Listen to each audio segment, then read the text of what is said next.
$70,000. That's the number they hit me with. A fine, just for selling the only thing I had left, a weathered lake cabin that my family's owned since before half this town was born. I mean, you ever feel like the world's gone nuts? Like the system is rigged by people in suits who think their rules are the only rules that matter? Yeah, that's how I felt, sitting in that courtroom, watching a bunch of HOA board members try to squeeze blood from a stone. But the thing they never saw coming? Sometimes, it's the stone that cracks their fancy facade right open and exposes everything. And that day, their secrets finally came out. When the dust settled, I walked out free and clear, while the so-called queen of the neighborhood wound up with a sentence that made even the judge's jaw drop. 20 years in federal prison. You know what I mean. All because of one simple property dispute that turned into something nobody could have made up, not in their wildest dreams. So, let me back up a sec. About 3 months ago, everything in my world turned upside down. My mom got diagnosed with stage 4 lung cancer. The insurance company, in their infinite generosity, wouldn't touch her treatments. $80,000 in bills and climbing, and the only thing standing between my family and bankruptcy was this old cabin on Pine Lake. My grandfather built it back in the 70s. Nothing fancy, just 2 acres of quiet, peace, and the kind of view that makes you believe life isn't all bad. He was proud of that land, always said he measured every inch himself. As far as he was concerned, that place was a fortress, immune to all the drama creeping in from the outside world. But you can guess how that goes. 3 weeks ago, this woman, Margaret Thornfield, Maggie, shows up at my door with a lawyer in tow, acting like she owns the air I'm breathing. She's got this boardroom vibe, struts in wearing enough designer labels to fund a small country, and parks her Mercedes right where my granddad used to plant tomatoes.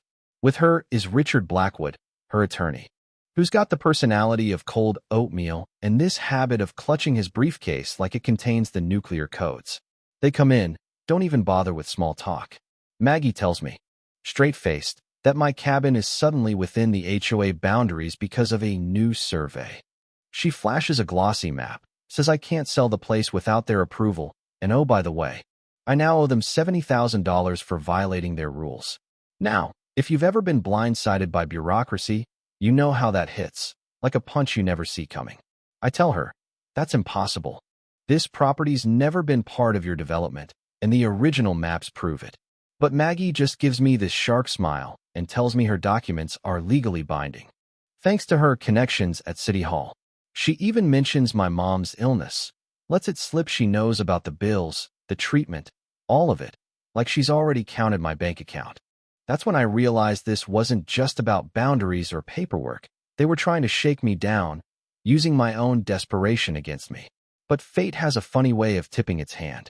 As they're leaving, Blackwood drops some papers, and I catch a glimpse of another map, an older one, and this one matches what I remember from my granddad's stories. The boundaries are clear as day, and my cabin is nowhere near their jurisdiction. Something's off, and I decide right then I'm not letting this go without a fight. That night, sleep is impossible. My mind races with old conversations, my granddad's warnings about people who play fast and loose with the law. At 3 a.m., I grab a flashlight and drive out to the cabin. And it's there, wandering through the basement, that I stumble across a hidden panel. Behind it, a treasure trove, old surveys, government letters, and a stack of property deeds, all sealed and signed by federal agencies. Turns out, my grandfather wasn't just some outdoorsman. He was a federal land surveyor, spent 30 years mapping out boundaries for the government. And buried in those files is proof that our land is protected by a 99-year federal lease. No HOA, no city council, nobody local can touch it. Even crazier, I find security cameras. My granddad had wired the whole place, powered by solar, recording everything. I scroll through the footage, and there she is, Maggie herself, sneaking around my property days before she showed up at my door, measuring, taking pictures, acting like she's casing the place. There's even footage of Blackwood with some other guy, arguing near the waterline, looking nervous as hell. It's not just me they're targeting. And just when I'm trying to make sense of it all, my neighbor Susan Palmer knocks on my door. She's an accountant, lives half a mile down the road, and she looks more rattled than I've ever seen her. She tells me the HOA's been running the same scam on other folks, an elderly man named Mr. Williams lost half his land because he couldn't fight them in court, and now Susan's next on their hit list. Together, we piece it all together. Maggie and Blackwood are manufacturing disputes, faking surveys, and using their legal muscle to steal property from anyone who can't stand up to them. So, we decide to take the fight to them. I prep my evidence, and the next Thursday, I walk into the HOA meeting like a man with nothing left to lose. The place is a shrine to intimidation. Marble floors, heavy doors, Maggie sitting up front like she's presiding over the Roman Senate. When it's my turn, I plug in my laptop and show the room everything. My grandfather's maps, the real boundaries, the footage of Maggie and Blackwood trespassing, plotting. The room goes silent. And Maggie tries to shut me down, threatens legal action, but the crowd isn't buying it anymore. And then, the twist, Mr. Williams himself stands up and tells everyone what happened to him. 3 more neighbors chime in with their own stories, each worse than the last. That's when Susan, my quiet neighbor, turns into the star witness. She lays out the HOA's finances, exposes shell companies, fake transactions, millions laundered through community fees and bogus fines. She even drops the bomb that Blackwood isn't even a licensed attorney anymore. He lost his license for fraud years ago. The temperature in the room drops about 10 degrees when Susan reveals she's been working with the FBI for months, feeding them everything she's learned. She pulls out an FBI report, photos, bank statements, wire transfers. Turns out, the money flowing through the HOA isn't just being stolen from residents. It's drug money, laundered for crime syndicates across 3 states. The real estate deals, the extortion, the intimidation, it's all part of a massive operation that goes way beyond this sleepy lakeside community. You should have seen Maggie's face. She goes from smug to panic in about 3 seconds. But before she can bolt, Detective Thompson from the FBI steps in, reveals the whole investigation, and explains my grandfather's cabin was a federal honey trap all along, designed to catch exactly this kind of criminal.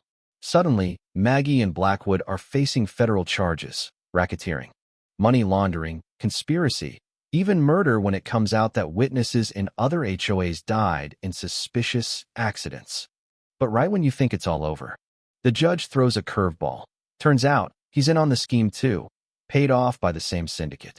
Just as he's about to dismiss everything, a federal prosecutor storms in, lays out the charges against him, and has him hauled out of the courtroom in front of everyone.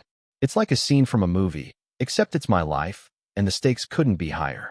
When it's all said and done, Maggie gets 22 years, Blackwood 18, the judge 12. The HOA is dissolved, all the stolen land returned, and families like Mr. Williams finally get justice. The government awards me a reward, and my cabin is designated a historic federal preserve, untouchable, safe for good. But you know what sticks with me most? That all it took to bring down a mountain of corruption was a handful of ordinary people who refused to roll over. My grandfather's trap, Susan's courage, my stubborn refusal to back down. It all came together when it mattered most. So, let me ask you, have you ever felt powerless against people who abuse their authority? This story is proof you're not alone. Regular folks can fight back and win, even when the whole deck's stacked against them. If you've ever tangled with a corrupt HOA, or just want to see the little guy come out on top, hit like, share your story in the comments, and stick around, because sometimes, justice is only one brave voice away from turning the whole game upside down.